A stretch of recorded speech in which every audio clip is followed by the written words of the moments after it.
मध्य प्रदेश और गुजरात सरकार के बीच हुए एमओयू को लेकर समाजवादी पार्टी मध्य प्रदेश कड़ा विरोध दर्ज कराती है। समाजवादी पार्टी का मानना है कि इसे समझौते के में मध्य प्रदेश और प्रदेश की जनता के हितों की अनदेखी की गई है। समाजवादी पार्टी का कहना है कि उपलब्ध जानकारी के अनुसार मध्य प्रदेश सरकार को गुजरात सरकार से लगभग 7,669 करोड़ रुपए मिलने थे, लेकिन इसके विपरीत मध्य प्रदेश सरकार द्वारा लगभग 550 करोड़ रुपए दिए जाने की बात सामने आ रही है। सरकार को इस पूरे मामले पर तत्काल श्वेत पत्र जारी कर प्रदेश की जनता को पूरी जानकारी देनी चाहिए। सरदार सरोवर परियोजना में सबसे अधिक भूमि मध्य प्रदेश की गई है, लगभग 37,533 हेक्टेयर भूमि तथा डैम के कुल क्षेत्रफल का लगभग 55.5% हिस्सा मध्य प्रदेश का है। इस परियोजना के कारण प्रदेश के 192 गांव प्रभावित हुए हैं। लगभग 4 लाख लोगों का विस्थापन हुआ है। समाजवादी पार्टी का आरोप है कि आज तक विस्थापित परिवारों को उचित मुआवजा और न्याय नहीं मिल पाया है। समाजवादी पार्टी का कहना है कि किसानों, दलितों और आदिवासियों के हितों की लगातार अनदेखी की जा रही है। पार्टी का दावा है कि उत्तर प्रदेश में समाजवादी पार्टी की सरकार के दौरान किसानों को सर्किल रेट से 4 गुना तक अधिक मुआवजा देने का निर्णय लिया गया था, जबकि मध्य प्रदेश में प्रभावित परिवारों को आरक्षित राहत नहीं मिली, अपेक्षित राहत नहीं मिली है। समाजवादी पार्टी का आरोप है कि मध्य प्रदेश सरकार प्रदेश के हितों की प्रभावी पैरवी करने में असफल रही है। पार्टी का कहना है कि प्रदेश की जनता के हित सर्वोपरि होने चाहिए और किसी भी समझौते से पहले मध्य प्रदेश के अधिकारों को और संसाधनों की रक्षा सुनिश्चित की जानी चाहिए।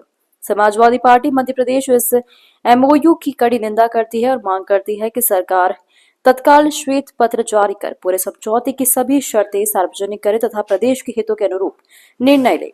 यदि सब मध्य प्रदेश के हितों की अनदेखी की गई है तो इस समझौते की पुनः समीक्षा की जाए। सरासर भारतीय जनता पार्टी ने मध्य प्रदेश के 9 करोड़ जो हमारी जनता है उसके साथ अन्याय किया है।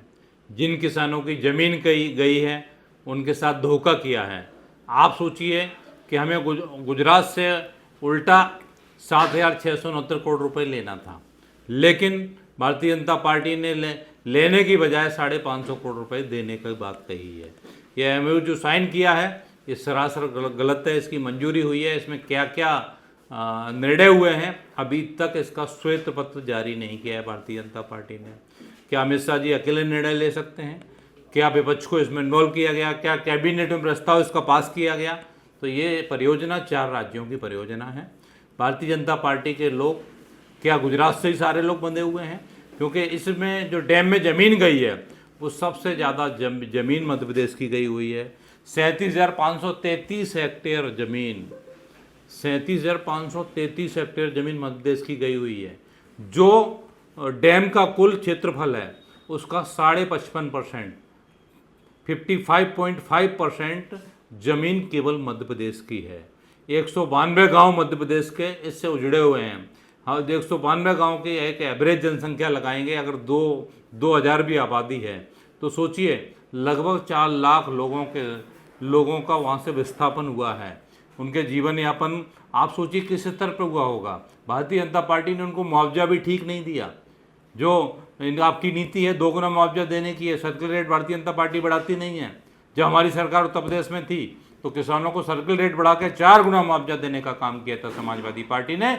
भारतीय जनता पार्टी किसान विरोधी सरकार है, भारतीय जनता पार्टी दलित विरोधी सरकार है, हमारे आदिवासी भाइयों की ज़मीनें गई हैं उनके विरोधी सरकार है, सबसे ज़्यादा उनकी ज़मीनें गई हुई हैं। क्या उनको सबको नौकरी दी भारतीय जनता पार्टी ने? नहीं देने का काम किया है।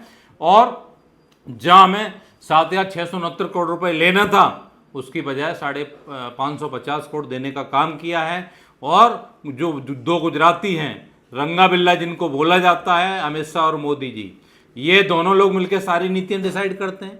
क्यों करते हैं? इस दोनों लोग मिलकर गुजरात में सारे व्यापारी वहीं जा रहे हैं, सारे लोगों को वहीं किया जा रहा है। मध्य प्रदेश में ही सारे गुजराती ठेकेदार ठेका ले रहे हैं। आप किसी भी बड़ी बिल्डिंग का देख लीजिए, किसी रोड का देख लीजिए, इवन नल जल योजना में भी सबसे ज़्यादा गुजराती ठेकेदार हैं। तो ये पूरे देश का धन लूट करके जो हमें दूसरे प्रदेशों से लेना चाहिए वो गुजरात को देने का काम कर रहे हैं। जो केंद्र की भारतीय जनता पार्टी की सरकार है और जो यहाँ की मध्य प्रदेश की सरकार है ये उनके रहमो करम पे सरकार है।